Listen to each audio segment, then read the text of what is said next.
Selamat pagi Bapak Ibu Saudara-saudara yang dikasihi oleh Tuhan Yesus Kristus.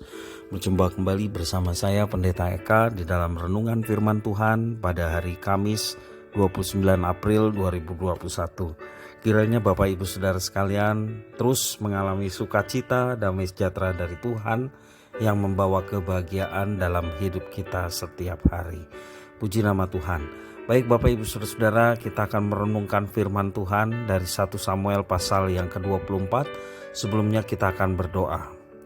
Tuhan Allah Bapa di surga yang kami puja sembah di dalam Yesus Kristus, kami mohon berkat-Mu untuk kami dapat memahami dan mengerti apa yang Kau maksudkan dalam kitab suci, dan Kau juga yang menolong kami untuk kami dapat terapkan dalam hidup kami.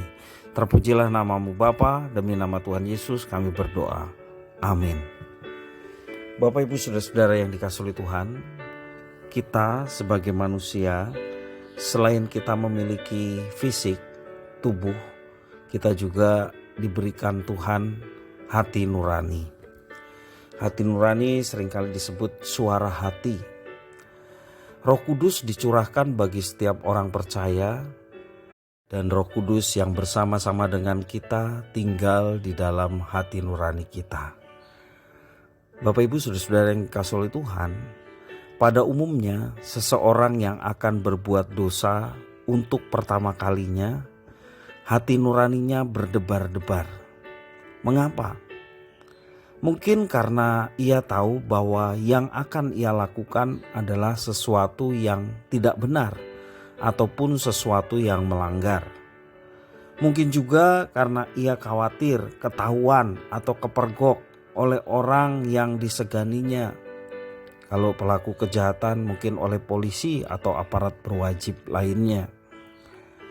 Bapak Ibu Saudara-saudara, bila ia berhasil dengan tindakan dosanya, debar-debar itu akan berkurang bahkan mereda. Bahkan ketika dia melakukan untuk kali yang kedua dengan dosa yang serupa, pasti debar-debar itu berkurang bahkan tidak lagi muncul. Akhirnya dosa tersebut menjadi kebiasaan yang tidak menimbulkan debaran hati sama sekali, dan itulah jerat dosa. Bapak Ibu Saudara-saudara yang dikasihi oleh Tuhan, saya bacakan dalam 1 Samuel pasal 24 ayat 4 sampai yang ke-7. Demikian firman Tuhan. Ia sampai ke kandang-kandang domba di tepi jalan. Di sana ada gua dan Saul masuk ke dalamnya untuk membuang hajat. Tetapi Daud dan orang-orangnya duduk di bagian belakang gua itu. Lalu berkatalah orang-orangnya kepada Daud, "Telah tiba hari yang dikatakan Tuhan kepadamu, sesungguhnya aku menyerahkan musuhmu ke dalam tanganmu.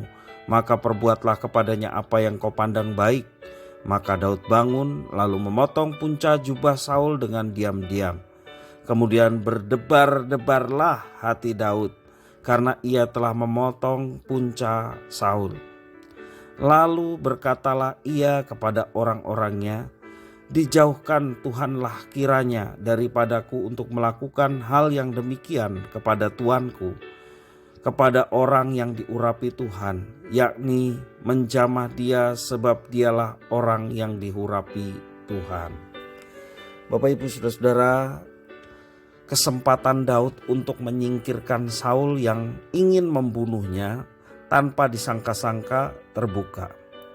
Teman-teman Daud mendorongnya untuk tidak menyia-nyiakan kesempatan yang baik itu. Bukankah Daud berhak membela dirinya dari orang yang mengancamnya? Bukankah bodoh kalau kesempatan yang belum tentu terulang lagi disia-siakan oleh Daud? Daud tidak menggunakan kesempatan itu. Sekali lagi, kesempatan untuk membunuh Saul, tetapi Daud tidak menggunakan kesempatan itu. Mengapa? Dikatakan dari teks yang tadi saya bacakan bahwa Daud berdebar-debar hatinya karena ia telah memotong punca Saul. Debaran hati Daud berfungsi sebagai peringatan agar ia tidak melanggar firman Tuhan. Dia selalu ingat akan firman Tuhan yang disampaikan Musa dalam Keluaran pasal 20 ayat 13 yang jelas mengatakan jangan membunuh. Artinya firman Tuhan telah melarang manusia untuk membunuh sesamanya. Demikian juga Daud tidak mau menggunakan kesempatan untuk membunuh Saul. Karena Daud percaya Saul adalah orang yang diurapi oleh Tuhan. Hanya Tuhanlah yang berhak menghukumnya. Daud tidak ada sedikit pun hak untuk menjamah dan membunuhnya. Bapak, Ibu, Saudara-saudara, kesempatan yang tidak dipergunakan Daud justru membuka peluang baginya untuk membuktikan bahwa dirinya bukanlah ancaman bagi Saul. Kita perhatikan ayat yang ke-10 sampai yang ke-16. Lalu berkatalah Daud kepada Saul, "Mengapa engkau mendengarkan perkataan orang-orang yang mengatakan, sesungguhnya Daud mengikhtiarkan celakamu? Ketahuilah pada hari ini, matamu sendiri melihat bahwa Tuhan sekarang menyerahkan engkau ke dalam tanganku dalam gua ini. Ada orang yang telah menyuruh aku membunuh engkau, tetapi aku merasa sayang kepadamu karena pikirku, aku tidak akan menjamah tuanku itu, sebab dialah orang yang diurapi Tuhan. Lihatlah dahulu, ayahku, lihatlah kiranya punca jubahmu dalam tanganku ini, sebab dari kenyataan bahwa aku memotong punca jubahmu dengan tidak membunuh engkau, dapatlah kau ketahui dan kau lihat bahwa tanganku bersih daripada kejahatan dan pengkhianatan, dan bahwa aku tidak berbuat dosa terhadap engkau, walaupun engkau ini mengejar-ngejar aku untuk mencabut nyawaku. Tuhan kiranya menjadi hakim di antara aku dan engkau. Tuhan kiranya membalaskan aku kepadamu, tetapi tanganku tidak akan memukul engkau." Seperti peribahasa orang tua-tua mengatakan, dari orang fasik timbul kefasikan, tetapi tanganku tidak akan memukul engkau. Terhadap siapakah Raja Israel keluar berperang? Siapakah yang kau kejar? Anjing mati, seekor kutu saja? Sebab itu Tuhan kiranya menjadi hakim yang memutuskan antara aku dan engkau. Dia kiranya memperhatikannya, memperjuangkannya perkaraku, dan memberi keadilan kepadaku dengan melepaskan aku dari tanganmu. Bapak, Ibu, Saudara-saudara, Saul pun mengakui bahwa dirinya salah dan Daud benar, dan bahwa Daud kelak akan menjadi Raja Israel.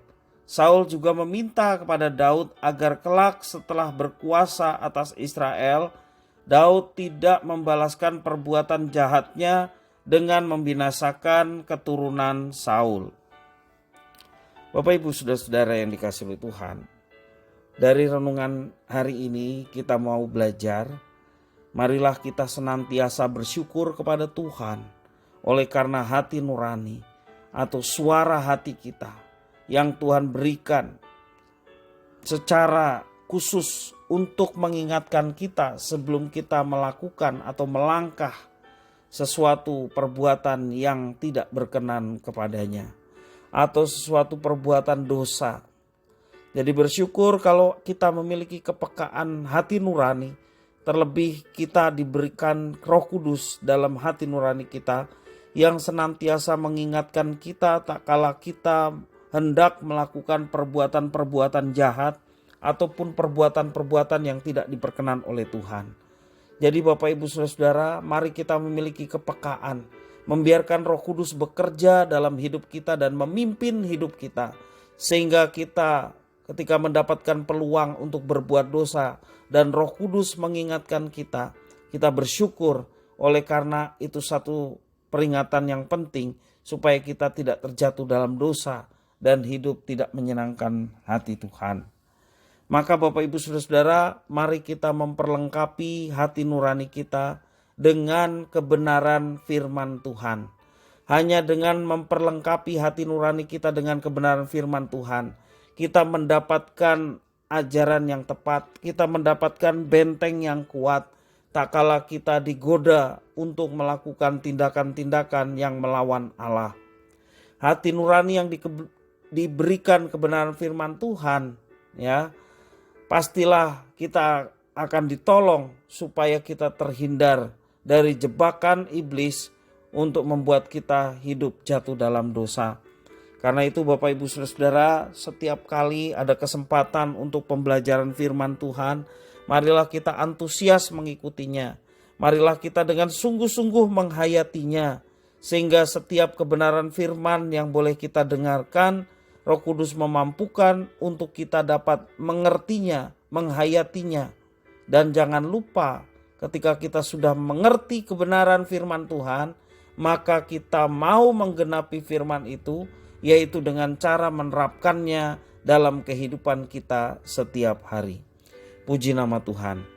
Bapak Ibu Saudara-saudara yang dikasihi oleh Tuhan, kiranya firman Tuhan pada hari ini boleh memberkati kita sekalian untuk hidup di dalam Tuhan dan meminta kepada Tuhan untuk menguasai hati nurani kita agar tetap bersih, tetap sesuai dengan rencana dan kehendak Tuhan dalam kehidupan orang-orang tebusannya. Terpujilah nama Tuhan, biarlah firman ini menjadi berkat bagi kita sekalian. Mari kita berdoa.